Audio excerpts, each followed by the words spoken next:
Hi, friends. This is Deanna Williston from Our Blooming Catholic Life, and I'm coming to you right at the time when some of the states are starting to open up for new activities, right?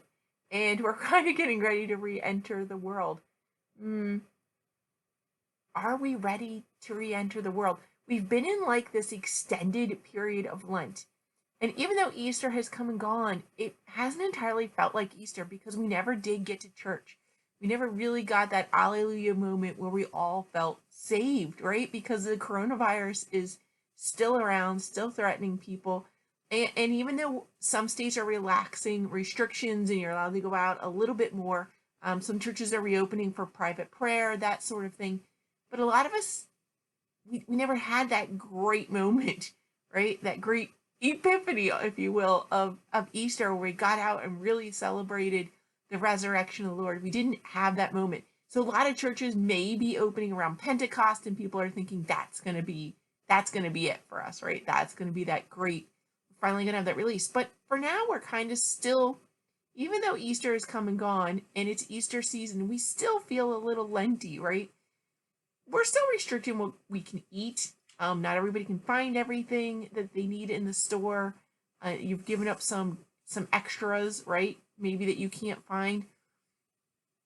It's so funny because there are people who are indulging in extras. Supposedly, I don't. If you're my friend and you're literally sitting around in your pajamas watching Netflix, I'm really curious because I don't know anybody that I know of. Nobody's admitted to doing that. People are working hard. They're helping their kids in this weird crisis mode of school. They're still doing their jobs from home and trying to figure that out, or they're looking for work because they're unemployed and trying to pick up some extra shifts like delivering food and stuff. Like, I don't know anybody that's really taking it easy. And for me, part of getting ready to go back into the world looks a lot like doing things I should have always been doing. I was out weed whacking in the yard. That's why I look really rough right now.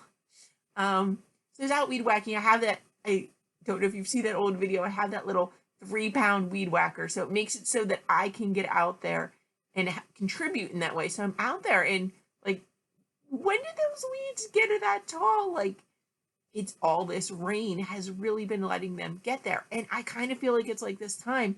We've had all this time at home and maybe some bad habits have been creeping back in, right? Because Lent is over. All our strict habits, the 90s, all that stuff is all over. Have we kept up with those practices and maybe upped our game a little? Or are we letting things slide a little bit? And it's messy out there.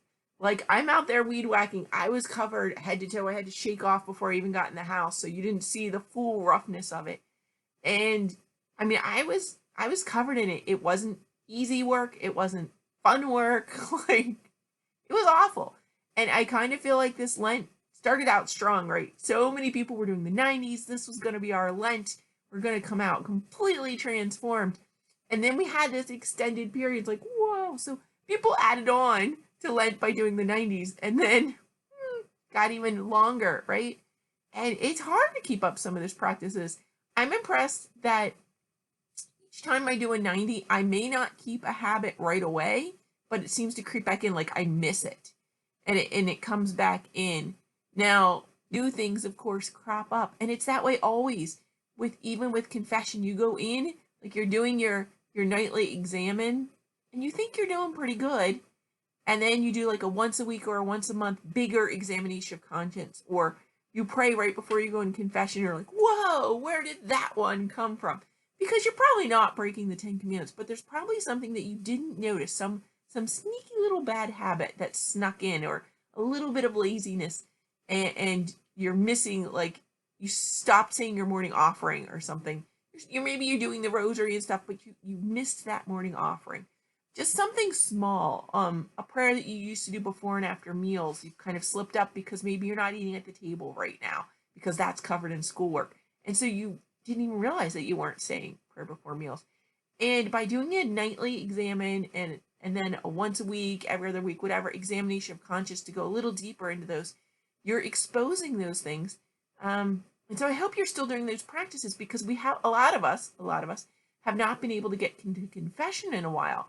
And so some of those things may have been creeping in and you didn't notice them. because maybe you're not really preparing for confession because you don't have confession. But hey, folks, drive-through confessions are opening up, at least in my state here in Maryland.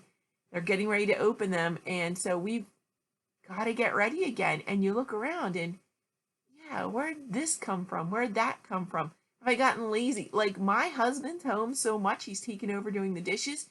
And have I really been thankful for that? Have I realized I have that extra time and maybe tackled a project that's been eluding me? Because now I'm able to handle it, right? And it's even like that in our spiritual life. When we finally conquer a sin, yes, we can how do we use that energy or time that we used to spend on that sin, right? How do we do that? How do we come up with some productive way, something new or something we should have always been doing? How do we rearrange that? And so I want to remind you to get out there. Like, I couldn't get all the weed whacking done. I'm going to need my husband's help. He has a more powerful one.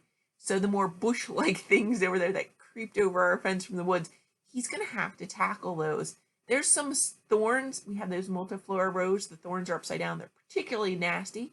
We may have to call in some professional help for that. I mean, it's totally, the correlation is there. So sometimes you can get rid of a sin by exercising your will, right?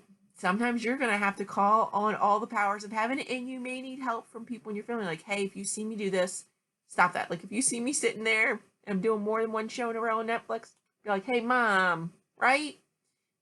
So we need to enlist the help of others, and totally don't forget spiritual help, because it's only by God's graces that we're truly going to conquer that. But he may send some people in to help us with that task as well.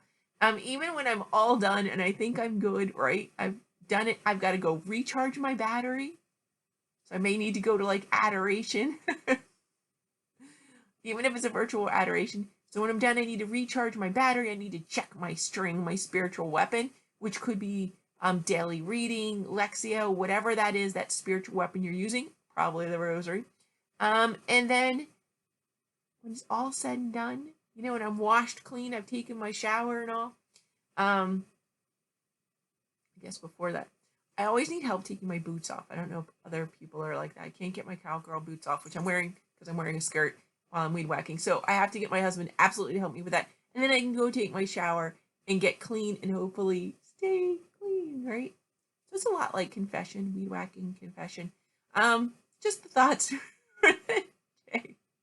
If you've had any great revelations in your day, please put them in the comments below or send me a private message, and maybe it'll be an episode soon. God bless, friends, and get out there and start examining that conscience. Confession is open. Let's get washed clean and ready for Pentecost. Amen, friends. Have a blessed day.